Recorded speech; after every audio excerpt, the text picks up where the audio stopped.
afternoon, and welcome to Straight Talking with Kelly, where real conversations happen. This is where you will meet some of the most talented, intelligent, and creative people who come to share tips, resources, and knowledge on various topics. The guests come from many industries that include education, music, television, radio, theater, fashion, culinary arts, and so much more. Join me today with my guest, Miss Lady Ray. She is an on-air personality and also a community engagement director. And she'll talk to you a little bit more about all of the things that she does, and won't you be surprised? So welcome, Miss Lady Ray. Thank you, Kelly. So excited to join you. We might have my 4-year-old in the background joining us as he gets ready to take off. But you know, I think that's a beautiful thing, because what we're going to be talking about too is your journey with motherhood and being an on-air personality. So it's appropriate that he is making his presence known. For sure, for sure. Thank you so much for having me today. Oh, absolutely. So before we get started with our conversation, I would actually like to read a little bit of your bio. Okay. Lady Ray has been a part of the radio industry for more than a decade. That dream of being in the radio industry began as a young girl when she and her cousins created their own radio station using an old tape deck and mics. They recorded breaks and even played special requests for their listeners. As a Cal student, Lady Ray co-hosted the afternoon news at the campus radio station KAL-X. During her junior year of college, she got her start at KMEL as an intern. And 7 months later, she was hired in promotions and went on to produce the morning show, where she has been ever since. As a part of the Santa G Morning Show, you can catch her Monday through Friday, 6 a.m. through 10, giving you the traffic to get you where you need to be.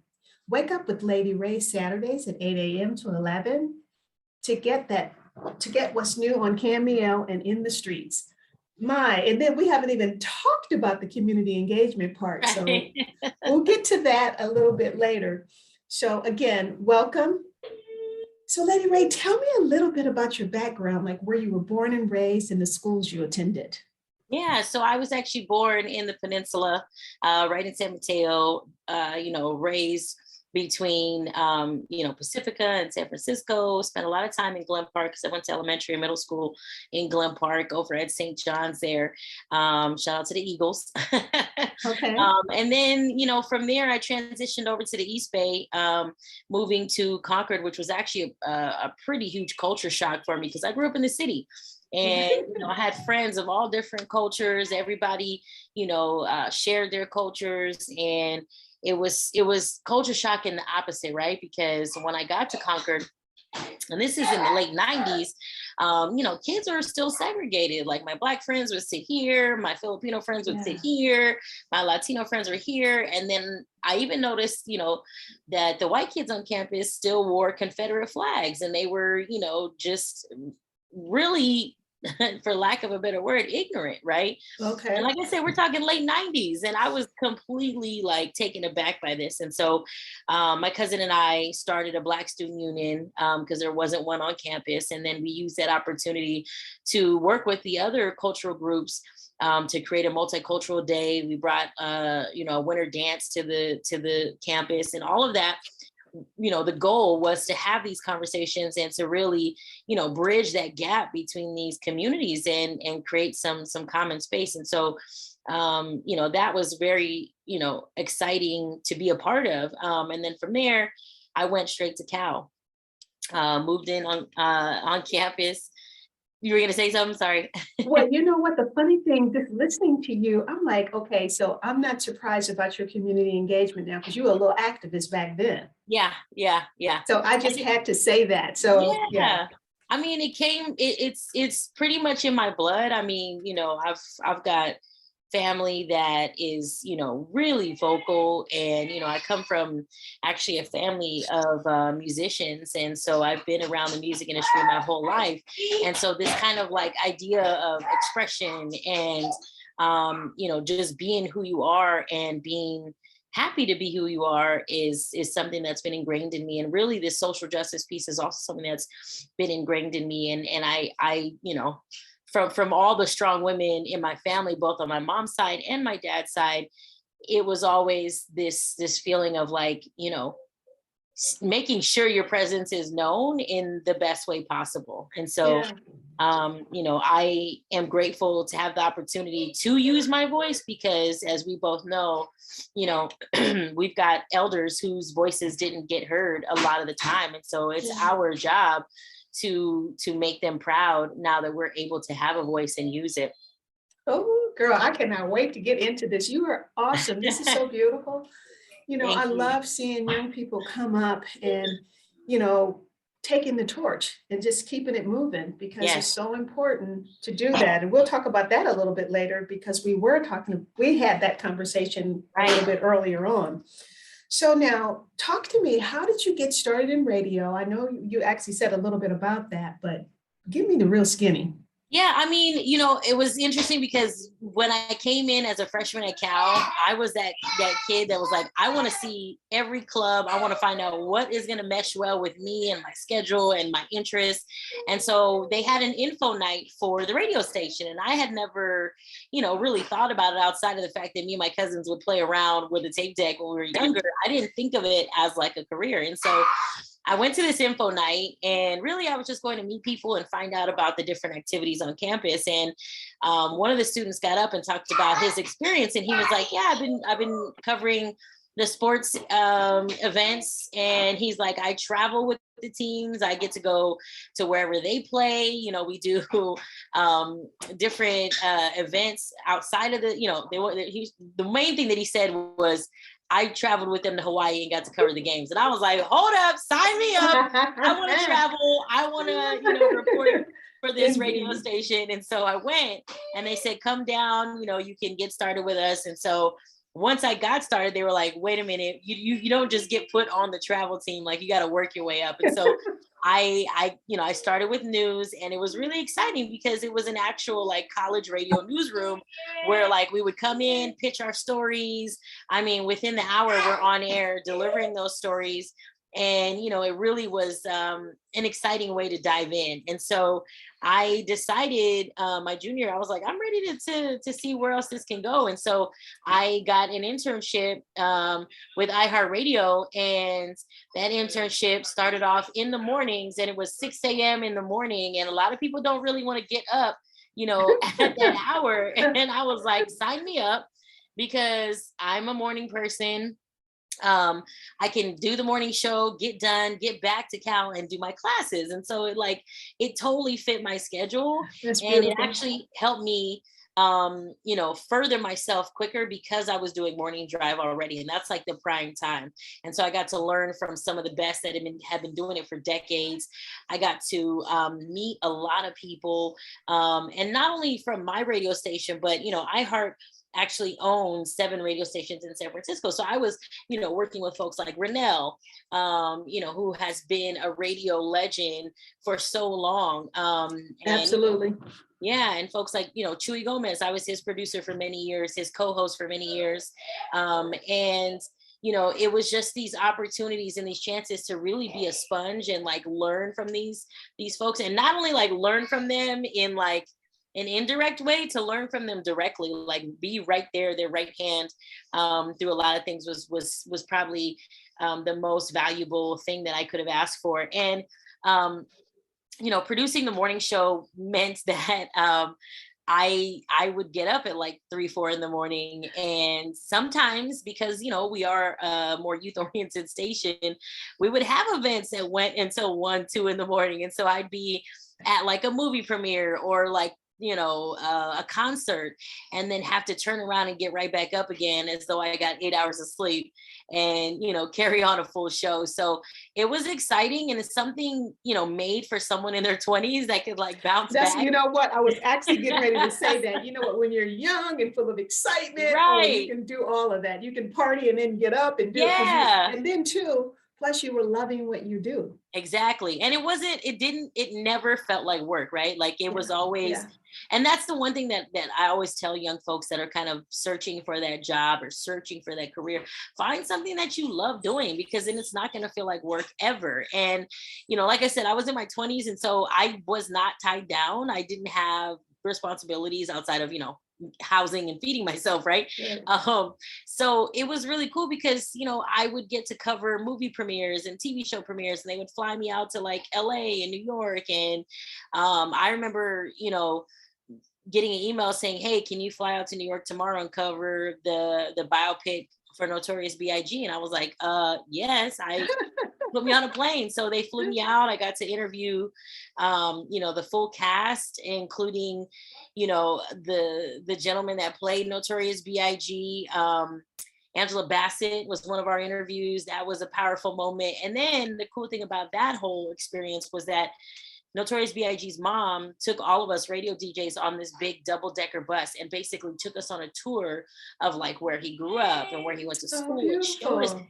sat on the bus with us and did all this with us. And so it just really felt authentic. So, these types of experiences, not many people get to have. And like I said, it was during my 20s. And so it was really exciting to meet, artists and actors and, folks that I look up to or enjoy their work, and get to actually have a conversation with them and then bring it back and share it with our audience. I was blessed to have the opportunity to broadcast live from Disneyland a few times. Oh, how For fun. the inner kid in me was like, amazing, right? Because it's not just that you're broadcasting from Disneyland, but they literally shut the park down for you. So Oh, wow. we did one where we were covering the Pirates of the Caribbean premiere. And so it was like all the actors from the Pirates of the Caribbean, other Hollywood stars. And then they shut the park down for all of us. So you'd be in line waiting for a ride with like an actor that you just watched on the screen. You're like, what is happening right now? Like, what is this? So, like I said, a lot of hard work, a lot of crazy hours. And I got to do a lot of traveling. So during my 20s, it was like, okay, this is the time to do it and enjoy it. Yeah. Okay, so then after all of that, then you became the community's, Well, talk about. yeah. So like you said, I've always had that community piece kind of, it's just in my fabric. And so actually I started doing that early on. And that's really how I, kind of laid my footing, because I started off as an intern and on the street scene, which meant that I was driving the trucks, going out to these events, wearing the KMEL t-shirts and representing the station. And so they were saying, we really need someone who can, be our like direct person to the colleges and to the community. And I was like, I'm right, I'll do it. Like, it's not a problem. So I basically worked with our promotions director to create kind of like a, like a huge master list of like contacts of like community colleges and universities, and just really trying to create a way that we could support what they had going on and then also promote the radio station. So what that meant is like, being in touch with the BSUs, being in touch with, the various student organizations, and finding out, hey, oh, you guys have an event. Can we come out and provide music for it? Can we, do those things? And so that kind of was my start. And then it grew from there, because I had so many community contacts that it turned into, oh, Ray, I graduated college and I've started this nonprofit. Is there something you guys can do to help publicize the work that we're doing in the community? And so I turned to my program director and basically said, I have so many people that are doing such great work and no one knows about these services. Like, what can we do? And so she was like, you can start scheduling PSAs. And I was like, okay, done. And so, there's so many resources out there that not a lot of people know about, that I think is like the key, right? Not everyone knows that you can get financial and various counseling support classes if you want to build an additional unit on your property.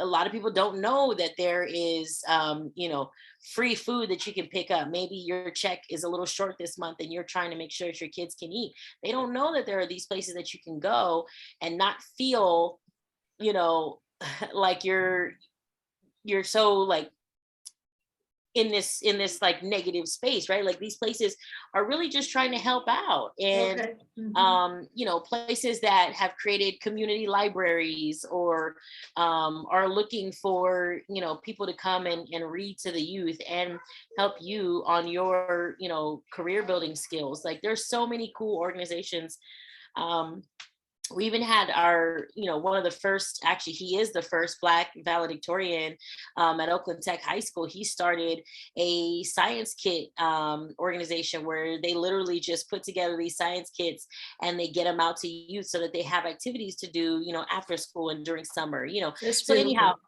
beautiful. just working with the community, and then what that turned into was, okay, Ray, you're doing so good bringing these messages to KMEL, can you do it for the whole cluster? And so I started doing it for all the radio stations, and then working with bigger nonprofits, and then also producing our public affairs show. And so that's like an opportunity for nonprofits to come on and have a more longer form space to talk about the work that they do in the community. And so it's been really exciting because my job is to find the good people in this world. And, Aw. there's so many out there. And it really just reminds you that, despite the negativity that we see, despite, all of these like heart-wrenching moments that we're seeing, school shootings,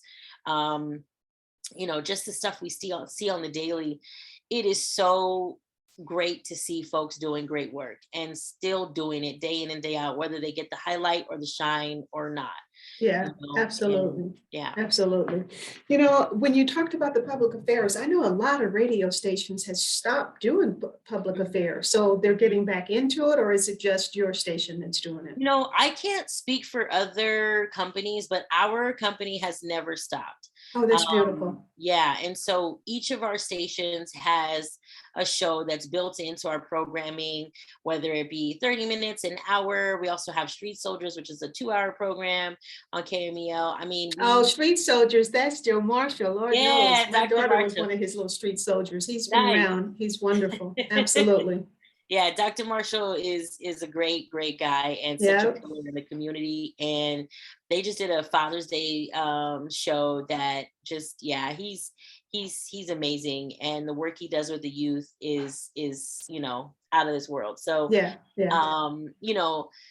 like I said, our stations we really pride ourselves in the community aspect of it. I mean, not only on a local level, but on a national level.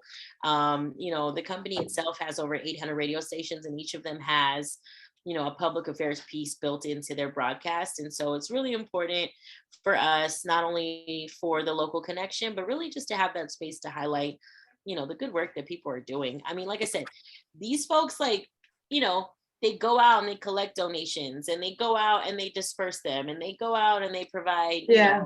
Yeah. access to all kinds of resources. And sometimes people just don't know they're there.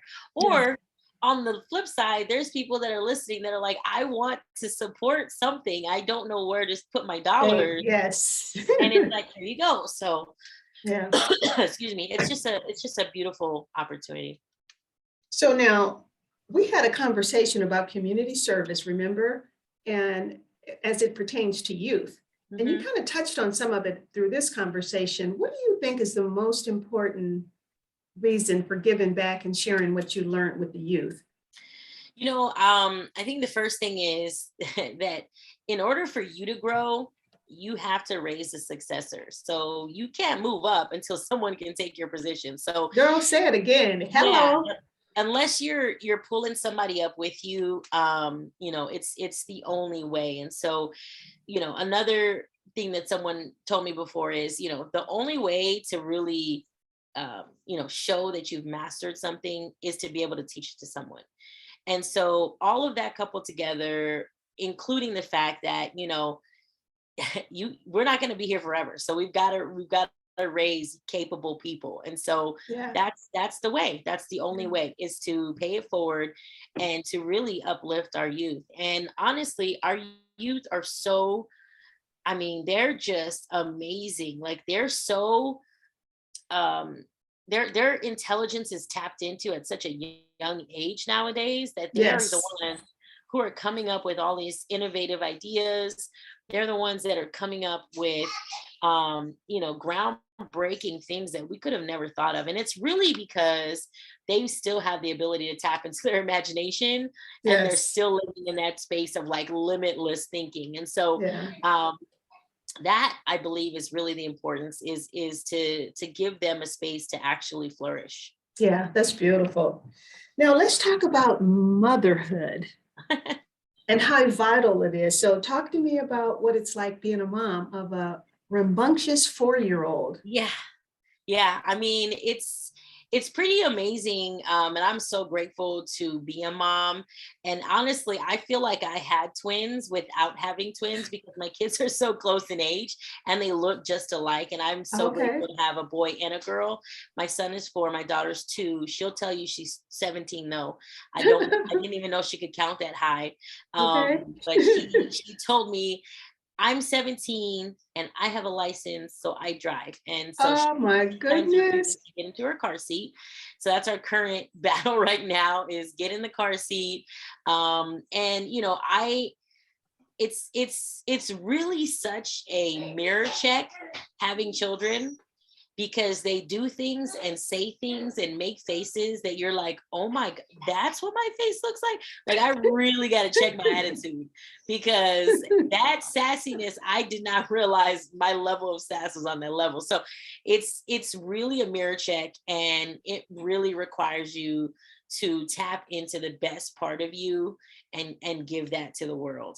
That And is beautiful. you know, no matter how many sleepless nights, no matter how many poop diapers and potty training mishaps we have, I'm so grateful that these 2 little people call me mom. And I'm also really grateful that the line of work that I'm in and the technology that we have, I'm able to work from home. So I broadcast from home. By the time I'm done with the morning show, they're getting up and just kind of starting their routine. So I can just kind of jump in. And then, I do things throughout the day that are all remote, which is really, really great.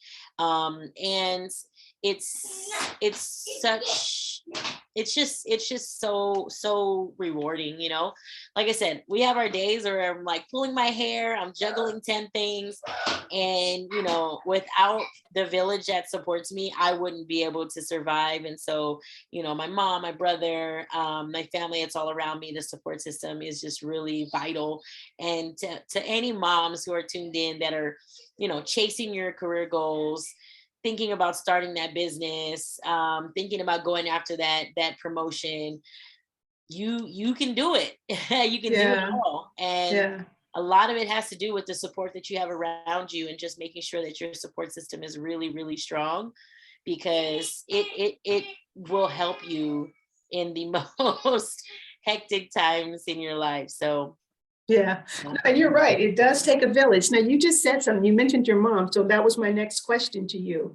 yeah. What have you learned from your mom that you're going to pass down to your children? Yeah, I mean, I think one of the main things that I've learned from her is not only strength, but also appreciation, and really just appreciating your life, your family, and not begrudging your circumstances, and really challenging them so that you can actually break through them and attain some of the goals that you have set out to attain. And a lot of times we're faced with circumstances that are just like, okay, well, this is where I was born. This is, the family that I'm that I'm, born into, and this is the life that I'm supposed to know. It's challenging that and saying, you know what, I want more out of life. I want to achieve more, and I want to be able to help more people, and also, really just open up your life. And so I think those are the main things that I've learned from my mom, and I really, aim to show to my children. Yeah, that's beautiful. Now, what has been the most challenging part of motherhood? And then how do you deal with it? Because I know it's not all peachy keen. Yeah, it's not. It's really not. And the thing about I think one of the most challenging things in the beginning was realizing, like, okay, this is really tough, but it's gonna get tougher. Like there are stages to this, and this is not like it's not just gonna get easy, right? My son is actually he's on the spectrum, so that has been really challenging. Just learning how to talk to him, learning how his mind kind of works and how he learns. And so that whole journey is just barely starting. And so it's something that, we're constantly growing with, and something that we're all, you know, learning as we go. And so that's probably been the most challenging. And also having a neurotypical child who is developing, you know, beyond her age, Okay. is helpful, right? But it is challenging at the same time, trying to keep their activities, you know, or their different levels kind of balanced. But yeah, it's a constant learning experience. It's like Yeah. honestly growing up with your children a little bit, because you're kind of bringing yourself back to like, okay, well, what was I doing around this age, and how did I break through that? And so it's every day is an adventure, let's just say that. Oh, absolutely. So now what family memory will you cherish forever? And I mean, I'm sure there's more to come, but as Yeah. from now. There are so many, but my son, you know, like I mentioned, he's on the spectrum, and so he does have speech delay. Okay. And so my birthday last year, I remember getting him ready for bed, laying down, getting ready to read him a book, and he actually pushed the book down and he started singing me happy birthday.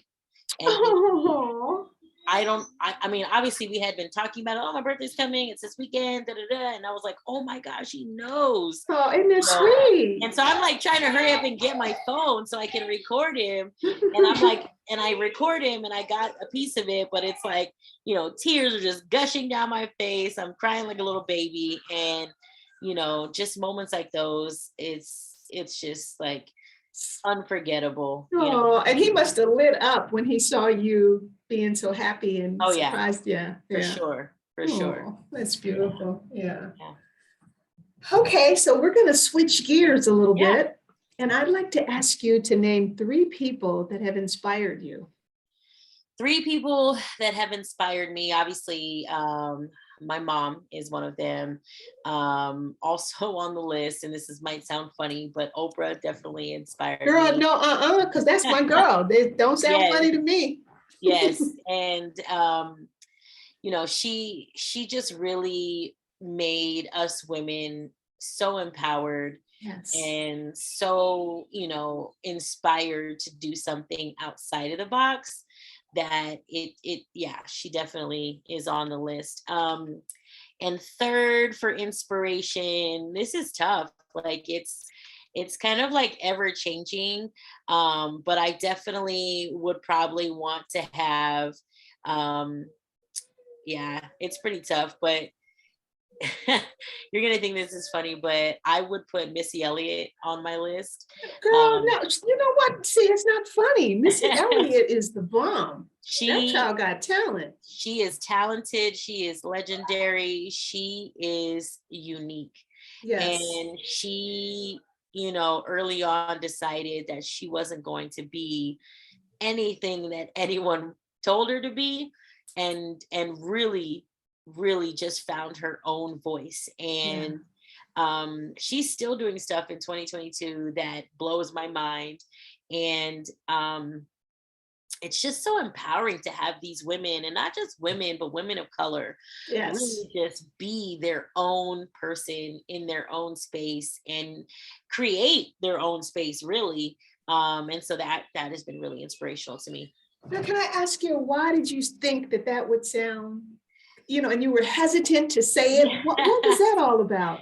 I just think that everyone, you know, kind of has like their go-to list. And these are people that I also look up to, like Maya Angelou and, you know, even Coretta Scott King. Like these are people that you would normally go to. And mine are so like off the beaten path that I feel like it's kind of like, oh, okay, I didn't even think of that, you know. So I mean, it wasn't really hesitation. It was more just like, okay, how do I word this right? Because these are women that, you know, really require the right words. They're so, you know, just legendary, you know, that they require the correct words. Yeah, no, Missy Elliott is definitely considered iconic. For sure. Yeah, she is definitely iconic. So when you said it, and it's like people like that you're right. I wouldn't have thought you would have said that, but I'm glad you did. Yeah. I'm glad you did, because she also needs to be brought to the forefront. For sure. So now, what would the 9-year-old Lady Ray say to the adult Lady Ray today? the 9-year-old will probably say, save some money. Because I'm all about, experiences and really just, getting out into the world. And so, yeah, I mean, I think 9-year-old me probably would have also said, get some sleep. Because I'm very much known for burning both sides of the candle. And I also think 9-year-old me would probably tell adult me to start eating vegetables much younger. I now enjoy vegetables, but it just was not something that wasn't always ingrained into my daily life. And so I think 9-year-old me, if she could be like, listen, let's just start that a little earlier, would definitely benefit from that. That's beautiful. I'm sure you probably are making other people think twice about that. So before we end, would you like to leave some parting words with our audience to let them know how they can reach you? Yeah, I mean, I think the main thing is, if you have a nonprofit, if you have a community organization and you're, trying to get the word out about the amazing resources that you're offering to the community, that's one reason to reach out. Of course, you can reach me at ladyray@iheartmedia.com. I also MC events. So if you need a host or anything along those lines, that's another reason to reach out. And definitely just, stay tuned in. We appreciate you listening to KMEL. I'm also on in 12 other markets on our throwback station. So we play, hip hop and R&B from like the 80s and the 90s. And you can catch me on those stations. And then also, just giving a quick big shout out to the National Coalition of Black Women and just, really inspiring Black women that are, in so many industries and really staying connected and getting that community and getting that communication is such an important thing. So if you're looking for a way to connect with other like-minded women, that's definitely a place to start. Thank you for that. And yes, and I'm actually one of the instructors for this program that they have, getting young women and women of color into jobs. So it is wonderful. And Jackie Wright is the one who is heading that program up, and she's the one who connected me with you. Yes. Yeah. So I just think that there is a lot to be done. There is a lot being done. Mm-hmm. And it's good people like you that are continuing to make it happen. And I appreciate the fact that you're passing that torch on to other young people, because that's what it's all about. Yes. The more we lift people up, the better off, yes. It'll be. And even if you just change one life, that counts. For sure. For sure. Yeah. It totally counts. It definitely counts. And I'm just, like I said, just grateful for the opportunity to be on your podcast and also to connect with you, stay connected with you, and really just help uplift our young women. Oh, absolutely. Well, Lady Ray, thank you so much for being a guest on Straight Talking with Kelly, where real conversations happen. To my listening audience, thank you for listening. Come back. Make sure you hit that subscribe button, yes, like it, and share it. Share this information. Get this information out about Lady Ray. Lady Ray, thanks again, and we'll be in touch, okay? Yes, thank you, Kelly. Take care.